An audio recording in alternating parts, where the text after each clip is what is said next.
thought I'd start with a story. About 5 years ago, a mate and I were sort of musing on this sort of idea that people are our most important asset. Now, if that was really true in business, how come the CEO doesn't spend 60% of his week with the HR director? And actually spends most of his time with the FD, right, or the CFO. So that tells you what's really important. So there is this sort of challenge, like how do you get the sponsorship thing? So we're going to come to that. So we thought, well, actually, we have a view about what CEOs should be paying attention to. So we did this sort of bit of research, went around the world and spoke to 500 of the world's top CEOs. So the sort of Michael Dells of this world, Joe Chen in China, Richard Branson and Martin Sorrell, Lord Brown, and all of that. And basically, we went up and asked them what they were thinking about. So we basically sort of cribbed their answer sheet. So, Martin Sorrell, what are you thinking about? Richard Branson, what have you got on your... And we went in with a view about what they should be thinking about and sort of tested that sort of Stephen Fry, on QI, where he's already got the answer and he tries to provoke the panel into coming up with what he'd already thought of. So we did that sort of maneuver, and actually we found that not one of those 500 guys was thinking about anything we hadn't thought of. So that was quite interesting. And most of them were only thinking about one thing. Now, it's not the thing you think it is. That was a different bit of research. Well, at least what they told us. But most of them were thinking simply about the commercial performance of their business, the numbers, the day-to-day quarterly battle, because that's what they get hired for, that's what they get fired for. So that sort of 80 to 95% of their time was obsessed about the quarterly numbers. So they never really got out the weeds of that. Occasionally, some of the better ones didn't just think about that. So if you imagine a sort of classic sort of 4-box model, top left is commercial performance, the quarterly numbers. Top right is the future. So some of them thought about how do we build the future as well. So all the classic stuff, vision, purpose, vision, mission, governance, strategy, ambition, all of those sort of things. So some of them thought about that. We're going to build the future. So we can't just drive the numbers out today. We've got to think about how we drive the numbers out 3 years from now. And then after that, very few of them thought about anything other than those two things. So bottom right in the 4-box model is culture, interpersonal stuff, relationships. And bottom left, which virtually none of them ever spent any time, was personal. So the way to remember it is there's basically 3 dimensions. I, bottom left, we, bottom right, and it, which are the top 2 quadrants. It comes in a short-term version, top left, and a longer-term version, top right. So I, we, it. So those are the only things that anybody needs to think about, because they're the 3 dimensions of our life. They exist in every single moment of our life. So as we're talking now, those 3 dimensions exist right now in this moment. So we are relating to each other. There's some interpersonal dynamic happening. As we're relating to each other, you're having interior thoughts and feelings. That's the I piece. So this guy's talking rubbish, or whatever it is. So there's an internal phenomena, and we're doing something. We're sitting in chairs, looking at a screen type thing. So even in this moment, there's an I, a we, and an it. So these 3 dimensions exist in every single moment of your life. The trouble with most execs is their whole world's collapsed. They've become one-dimensional, become human doings. The only thing that matters is doing something, right? Long to-do lists, tick it off, task, action, goal orientation, and so on. And the doing tends to be predominantly short-term.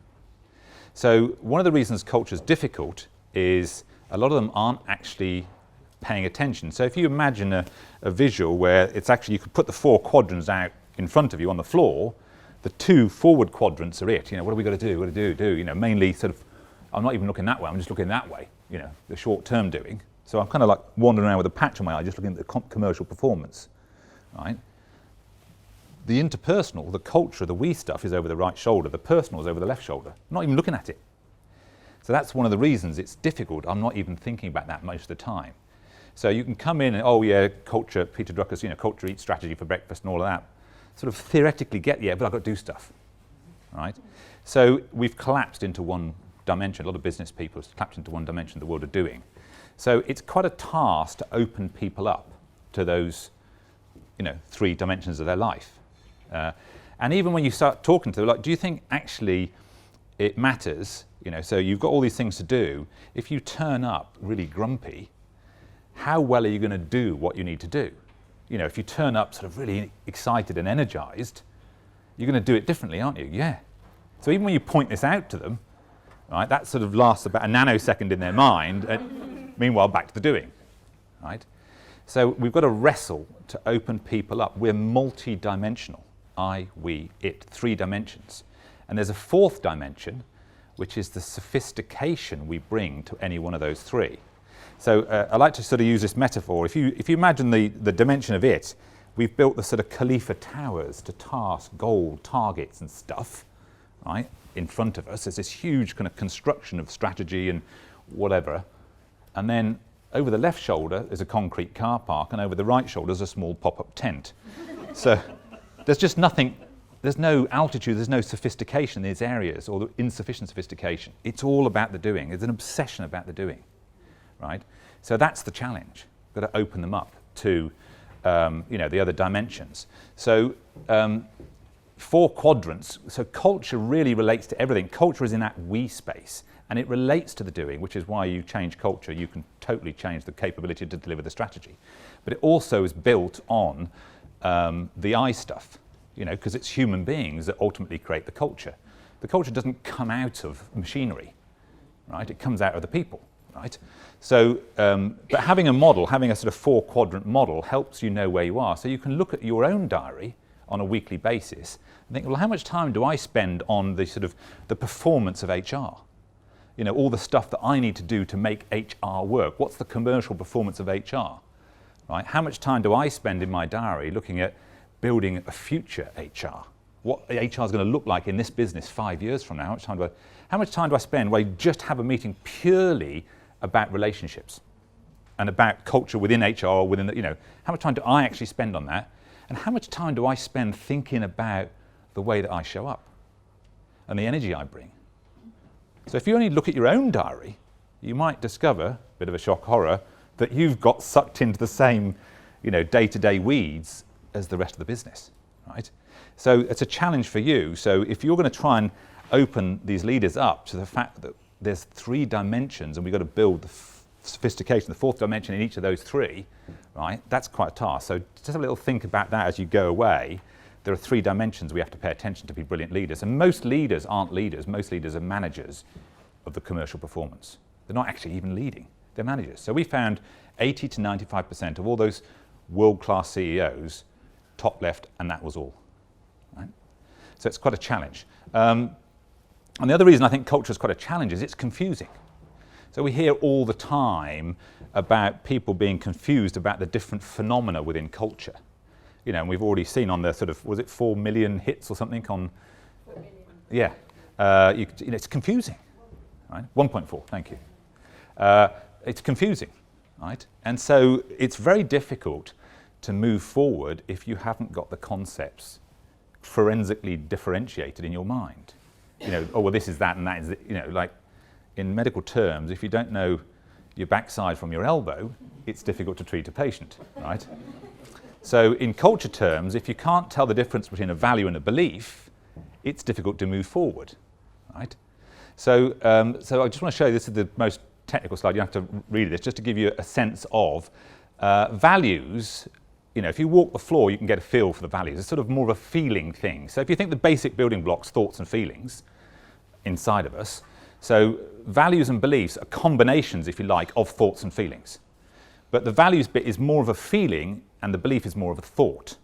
So I think of it like this, a sort of tennis ball or a yin-yang sort of a thing where the values is predominantly the sort of grit in the oyster is the feeling, right, defined, right? So if you want to sense what the values already are, you can sort of walk the floor and you get a feel for what the values are. Is this a happy culture? Is this an entrepreneurial culture? You can feel it, right? So it's more in the feeling dimension, whereas a belief is more in the thought dimension, right?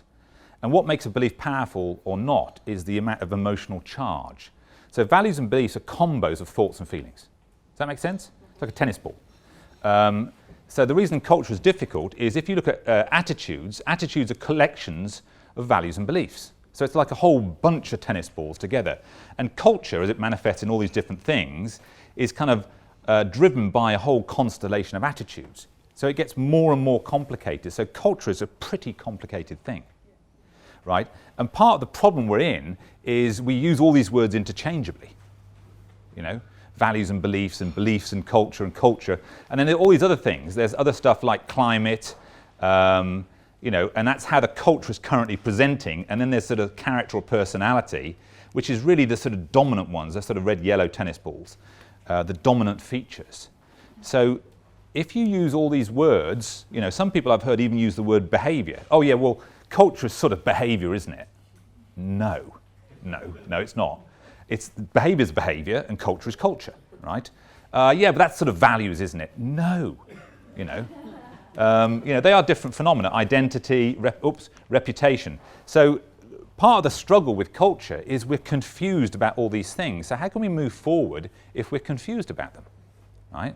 So we've got to get much more forensically, we're trying to shift the values, or we're trying to shift the beliefs, or we're trying to shift the climate, or try and understand the personality or the character. So there's a whole piece there. If we're trying to help organizations move forward and we ourselves are unclear, it's much harder. I mean, it's hard enough as it is because they're in the doing, right? But if we haven't got that sort of forensic clarity, so there's another point. So we've got to get, in my view, really clear about that. Does that make sense? So to come back to I think just go back to the previous slide, which is, okay, so culture exists. It always strikes me as very funny where we start to design a culture, right? As though we're on a blank sheet of paper, right? It's already there, right? Or even worse, like we heard already, like the exec board's going to come up with the 6 values and impose it. I mean, how amazing. I mean, my most amusing example of that was one of the big banks in the city did exactly that maneuver, which is profoundly misguided. They came up with their list of 6, and it's always the same list, isn't it? Always come with respect, integrity, honesty, you know, always the same list, right? Never true. And they came up with this list, and this was the thing, and they were so proud of this list, they decided to chisel it into the wall of reception. And one of the values was flexibility, which the irony was completely lost on them. The guy's literally standing there, chiseling in the word flexibility in the wall of the reception. We're a flexible culture. I mean, it's unbelievable. And it stems from this confusion, right? You can't impose a set of values, right?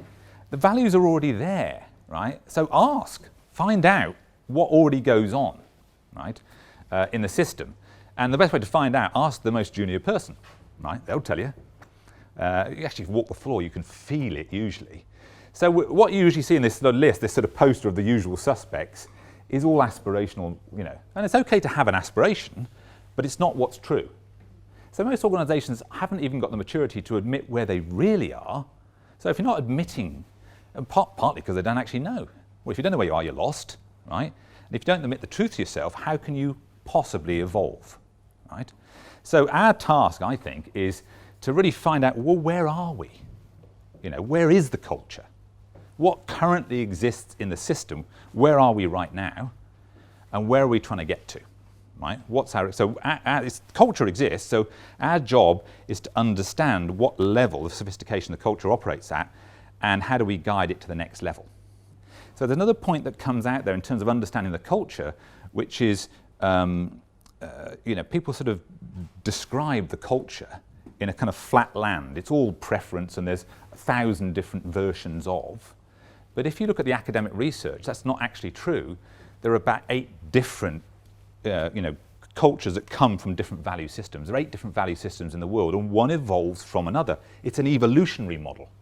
So a lot of the problems you see in organizations, but in nations and in the world generally, are culture wars, right? So a lot of the tensions you see in executive teams are not down to personality. Oh, it's a personality clash. It's virtually never a personality clash. It's usually a values clash, right? They come from different value sets. So this thing about, we've got to have the evidence for the chief executive, right?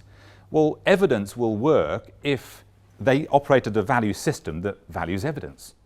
Some don't, right? Some operate from a completely different value set, so giving them evidence won't make any difference to them, right?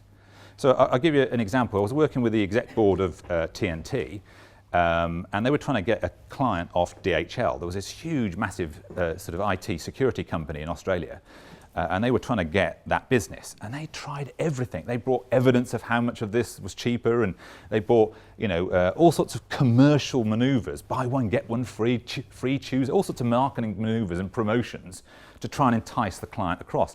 None of it worked, and they were completely baffled by this. They couldn't understand. They were showing our USP and the differentiation is this and da-da-da-da. And the client was no, no, no, no, no. Right? And they were just dumbstruck. They had no idea how to convert the client. And it's because they were appealing to the wrong value set. Right? So when we discussed the client that they were trying to win across, the IT security. So what they valued, what mattered to them was no change. Because they wouldn't take any risks. Right? They want stability. Right? And they wanted to make sure their stuff got where it needed to get to. So I said, your strategy is completely wrong. You're going in, right, saying how much cheaper you are and all the commercial things. It matters not two hoots to them. And you're telling them how different you are. I go in the total opposite strategy. It's like, what? So we'll go in and tell them how similar you are, right? So, you know, DHL turn up on a Tuesday. We turn up on a Tuesday, right? Their bloke's called Doug.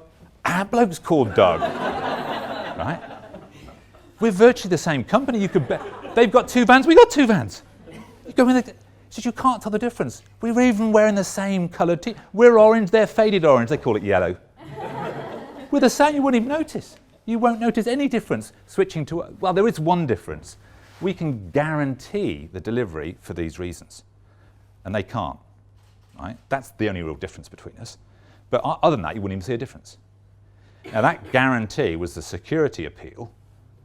When they played that strategy, the client changed instantly. So what was driving that was their value set. So there are 8 value sets if you look at the research, and each one emerges from the next. So in terms of where is the culture right now, and some of these words we come up with, right, you know, you'll get words that cluster in each of these value sets.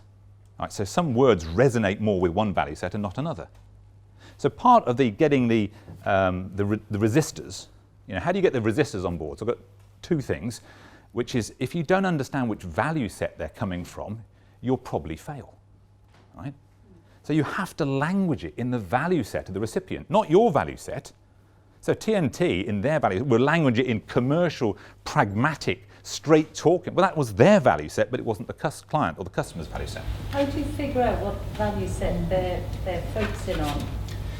So we can measure it and tell you, or you can read the literature and understand how these levels evolve.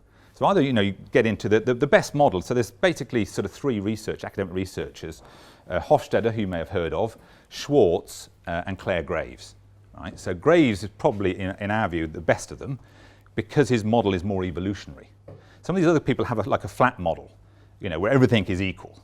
Well, actually, that's not really how it is. It's evolutionary. It's a vertical model, not a flat model. It's not just, well, there's this type and this type and this type and this type, right? This isn't a typology, it's a vertical evolutionary model. So if you understand that, so you read the model, you can just hear it in their language. Once you understand the model, you can hear the words that they use and what they give significance to, right?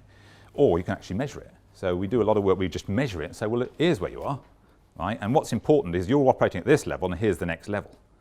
So here's how we get you from this level to that level.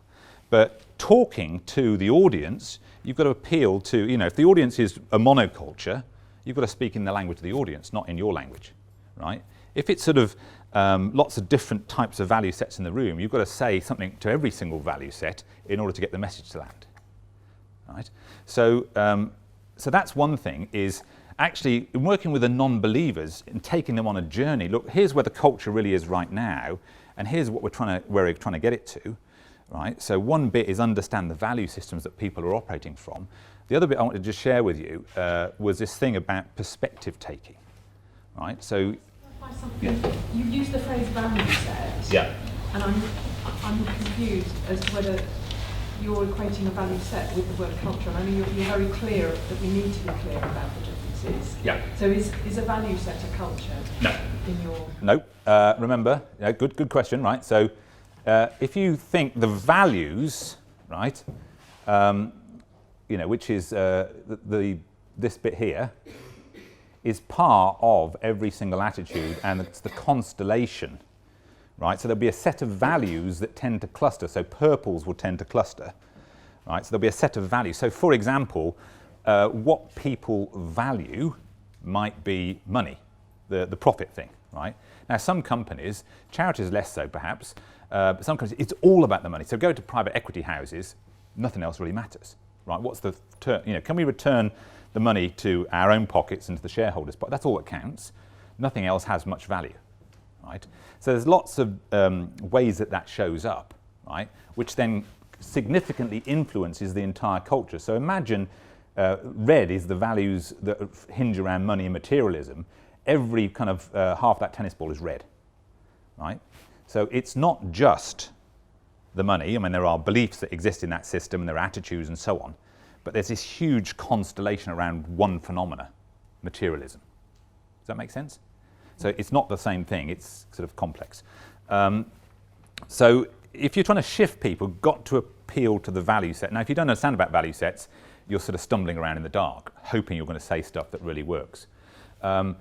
The other way to do it is to understand the anatomy of relationships, because all of this sort of moving people forward requires you to relate to them. That's in the we space. It's not a doing, it's an interpersonal we relating thing. And the anatomy of relationships operates off three perspectives. So I'm going to just share this with you, but I want you to take this away and experiment with it in your own life, because this is hysterical once you realize, right? So there's basically all human beings operate usually either from what's called the first person perspective or the third person perspective. First person is me, my I, right? Well, in my view, right, and in my experience, right, and in all my years in business, so you'll hear people extol this, it's first person. And there's a lot of passion, there's a lot of emotion. So if you find yourself compelled to speak at any point in any meeting, you're in the first person usually, because something's triggered an emotion in you and you feel the compulsion to say, you're wrong, right? So that's first person, right? Powerful passion, advocacy. Often when you get that emotion rising up, it's got you. You're subject to the emotion. You haven't got it, it's got you, right?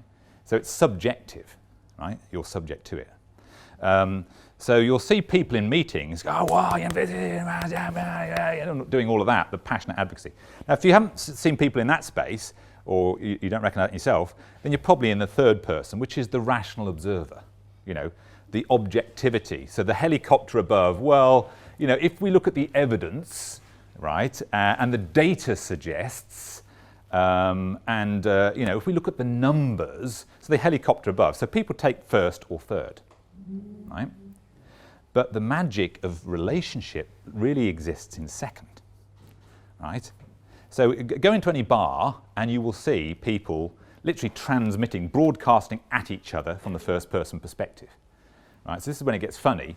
So somebody's in a bar chatting and there's virtually no relationship happening. There's virtually nothing, there's no point of contact.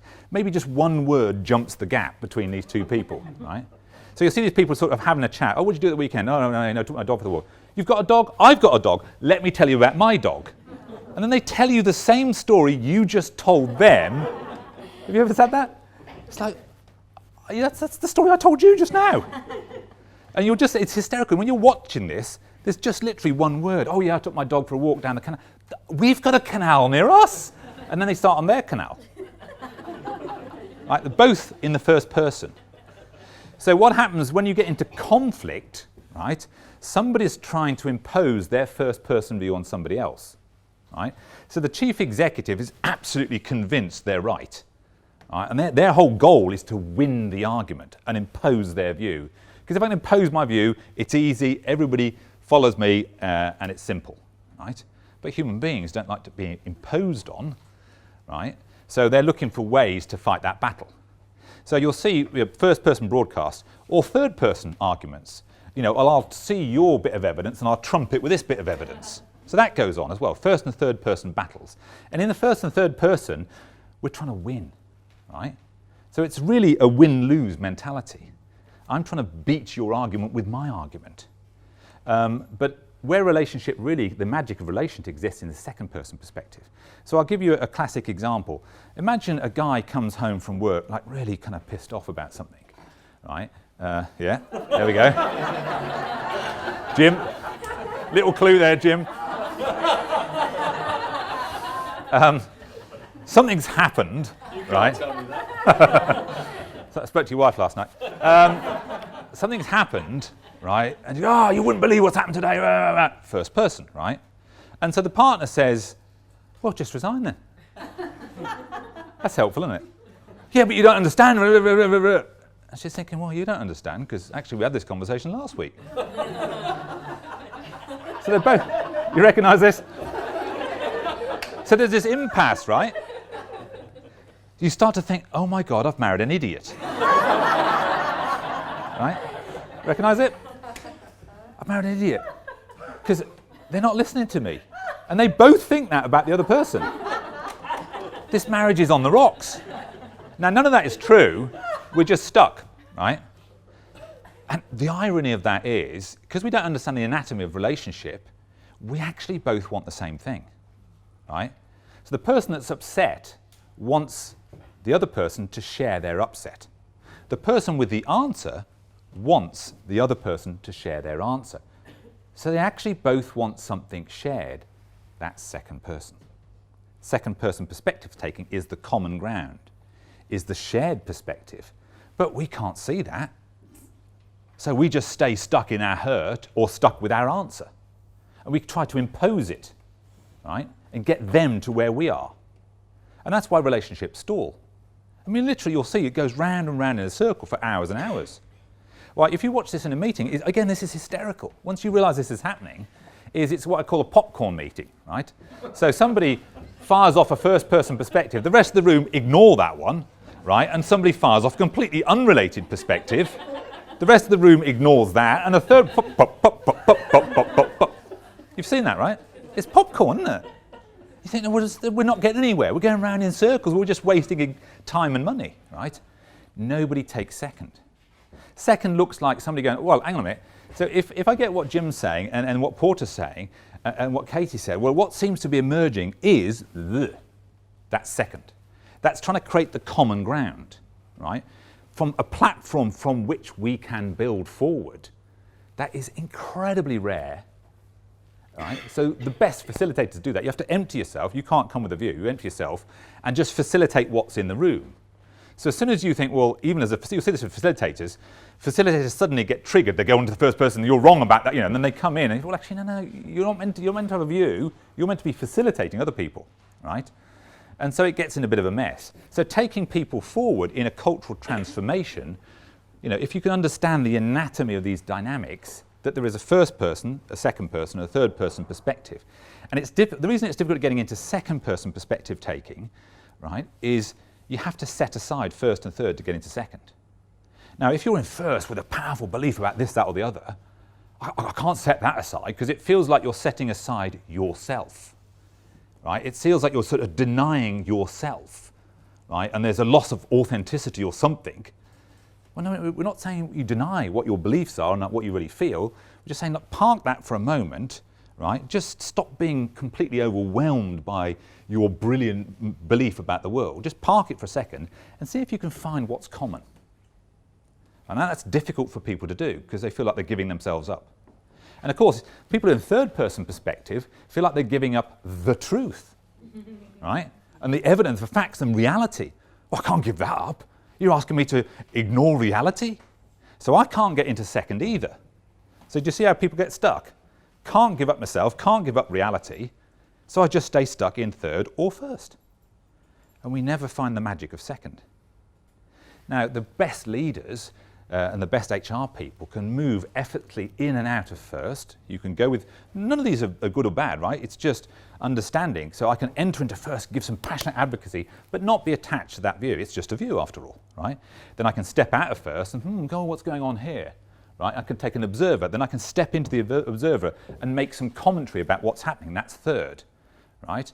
So I can step into first or third, or I can come into second, which is completely forget what I believe about the world, and my observations about the world, and just work with what's present, right? That's the second person shared perspective. Now, if you can enter and exit first, second, and third, that's fourth. That's the ability to take a perspective on your perspective. You got that? That's clever, isn't it? If you've got sufficient self-regulation where you can even witness your own perspective taking while it's happening, that's really skillful, right? So in taking people forward, the ability to take a perspective on a perspective is incredibly powerful, right? Your ability to transform anything is when you've got the freedom to step into first, passionate advocacy, step out of it, step into some observational data, step out of it, step into the facilitation space. If you can do all three of those maneuvers on demand at will, you are mega sophisticated, right? That's fourth person. There are 8, by the way. I won't bore you with the rest. There are 8 levels of perspective, but this is 4th, right? Have you met many of them? There are virtually no leaders able to go up to 8. Virtually none. What about the 4th? Very unusual, right? Most stuck in 1st or 3rd, right? And actually, if you think, well, actually, you might think of yourself, I tend to resonate in either 1st or 3rd.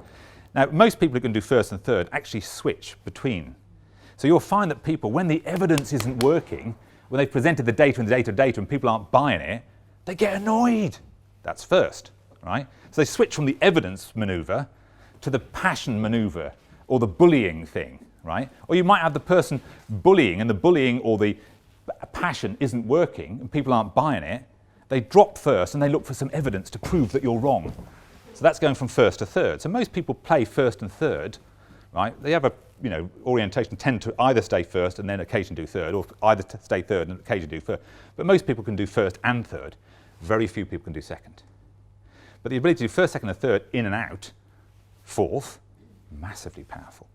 So in the evolution of culture, so these sort of group dynamics, you're seeing 2 primary fundamental things that are driving it, which is which of the 8 value sets are we coming from, and do we understand the anatomy of relationship? Now, if you understand just those 2 bits, it is totally going to transform your ability to move people forward. Is that, how long are we doing for time? 50. Yeah. Nearly that. Right. Nearly there. Okay. So getting stuck into those 2 things, I really encourage you, just in your conversations, so if you take away today, just start to witness yourself, right? So which one am I in, right? Watch other people having conversations, which one are they in, right? So we often do an exercise just to prove how difficult it is for people.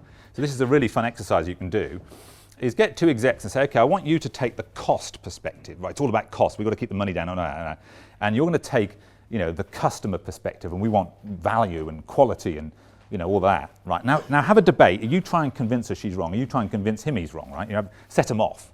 And they go at it hammer and tongs, and no progress is really made, right? Because it's an either-or arm wrestle, right?